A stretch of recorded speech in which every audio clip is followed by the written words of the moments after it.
This year, on the 19th of March, when we celebrate 5th anniversary of the publication of Amoris Laetitia.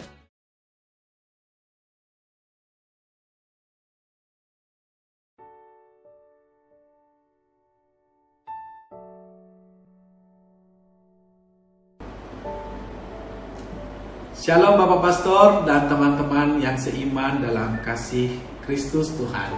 Perkenalkan, nama saya Ala Lukman Jaya, usia 42 tahun, dan istri saya Sylvia Irawi Jaya, 41 tahun. Puji dan syukur kami dikaruniai 2 anak. Yang pertama Jonathan Lukman Jaya, usia 14 tahun, dan Kelly usia 7 tahun. Hari ini 30 November 2021, kami mendapat bagian sharing Amoris Laetitia bagian 118 sampai 119 dengan tema kasih menanggung segala sesuatu. Teman-teman yang terkasih dalam Kristus, setiap dari kita pasti pernah mengalami cobaan, tekanan, bahkan titik terendah dan terdalam di dalam kehidupan kita. Sehingga pada saat itu saya berpikir bahwa apakah saya biarkan diri saya tenggelam atau saya berusaha untuk mencapai ke permukaan, untuk memperbaiki kehidupan saya. Berpacaran 10 tahun dengan Sylvia, kemudian kami berbisnis kongsi usaha dengan calon papa mertua saat itu. Akhirnya kami menikah, dan disitulah awal-awal kerikil-kerikil permasalahan kehidupan keluarga kami mulai. Berbisnis dengan papa mertua tidak selamanya mulus. Masing-masing di kedua pria ini memiliki ego masing-masing, memiliki pandangan yang berbeda, memiliki perbedaan-perbedaan yang mungkin sama-sama ingin diimplementasikan. Dalam masalah-masalah pekerjaan berdampak di dalam keluarga, sehingga terjadi tekanan-tekanan kepada Sylvia, dan Sylvia menjadi bingung, haruskah mengikuti suami atau papanya. Sehingga kami sering cekcok, berargumentasi, terjadi perdebatan-perdebatan yang tidak perlu, sehingga saling menyakiti dan berdampak kepada anak-anak. Sehingga pada satu titik kami memutuskan bahwa kami tidak dapat sanggup lagi, dan kami memilih untuk memutuskan untuk bercerai. Dan disinilah letak awal pertolongan Tuhan di dalam keluarga kami. Pada saat itu, hubungan saya dan suami sungguh sangat dingin. Keluarga yang saling bermusuhan, pertengkaran demi pertengkaran, membuat saya semakin membenci suami saya. Saya tidak dapat mengampuni dia. Hati saya menjadi keras. Saya mulai menyalahkan Tuhan. Saya merasa saya tidak pantas diperlakukan demikian oleh suami saya yang seringkali dicaci maki di depan karyawan. Saya mulai menyalahkan ayah saya. Saya mulai merasa bahwa apa yang saya alami saat ini karena dosa karma ayah saya. Tetapi Tuhan sungguh sangat baik. Saya diberikan kesempatan untuk mengikuti suatu retret penyembuhan luka batin di Karmel. Retret penyembuhan luka batin ini diintensikan awalnya untuk kesembuhan adik saya, tapi Tuhan melawat saya secara pribadi, di mana saya bertemu dengan seorang pendoa. Dia mendoakan saya dan mengungkapkan segala persoalan rumah tangga saya, yang mana saya meragukan eksistensi dan kuasa Tuhan sebelumnya. Ternyata dia hadir dan menjawab seluruh pergumulan keluarga saya, masalah rumah tangga saya lewat doa ini. Roh Kudusnya tercurah bagi saya, di mana saya saat itu merasakan kasih yang luar biasa sempurna daripada Tuhan Yesus. Dia sendiri yang memberikan saya kemampuan untuk bisa melepaskan pengampunan, baik kepada ayah saya maupun kepada suami saya. Yang ternyata saya begitu memendam kebencian dan memiliki akar pahit kepada ayah dan suami saya.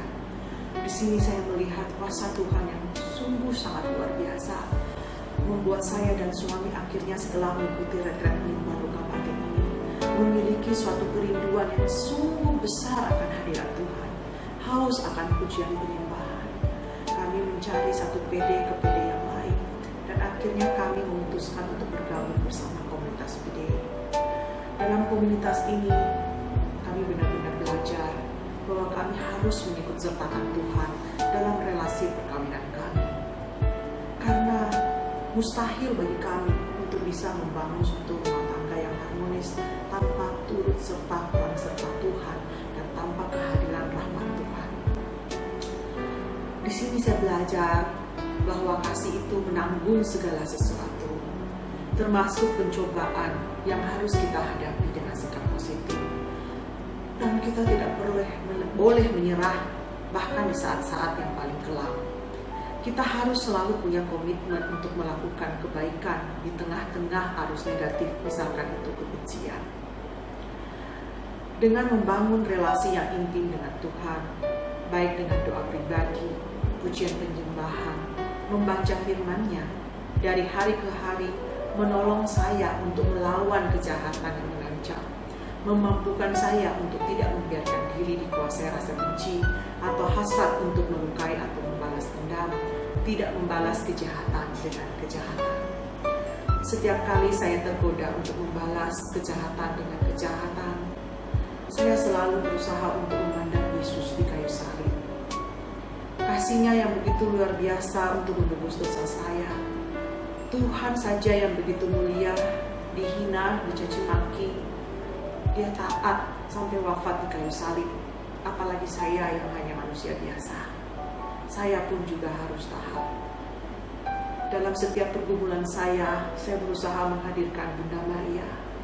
Dalam setiap doa-doa saya untuk membantu mendoakan saya menyelesaikan seluruh pergumulan.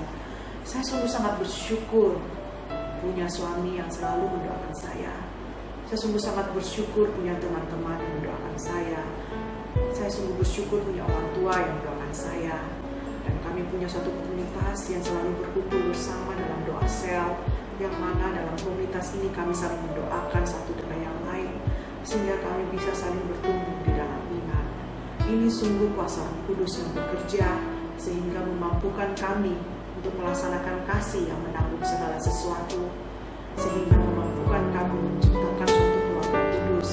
Walaupun dalam perjalanannya kami selalu jatuh bangun, tapi kami selalu berusaha memberikan yang terbaik dengan pertolongan rahmat Tuhan. Sahabat Kristus yang terkasih, tenggelam di dalam dosa, saya memerlukan rahmat Tuhan. Tuhan baik di dalam kehidupan keluarga saya. Untuk naik ke permukaan, saya membutuhkan pertolongan Tuhan.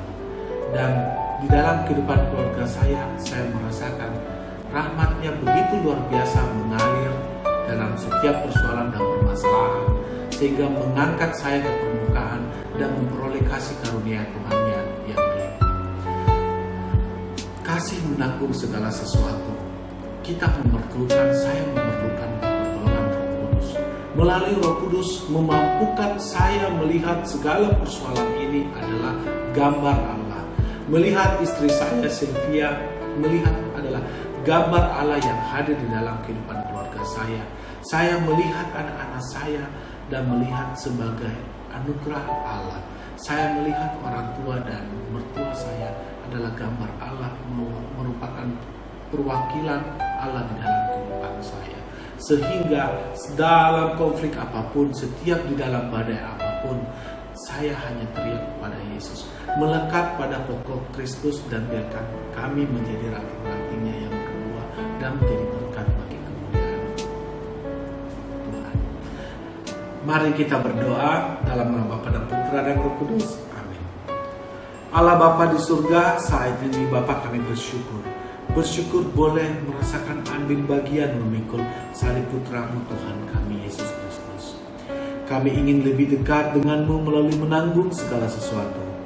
Tolonglah kami Bapa di saat kami tidak kuat menanggung dan terjatuh.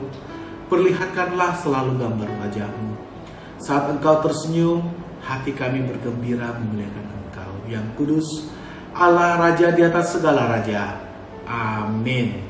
Dalam nama Bapa dan Putra dan Roh Kudus. Amin. Sekian sharing dari kami. Tuhan Yesus memberkati.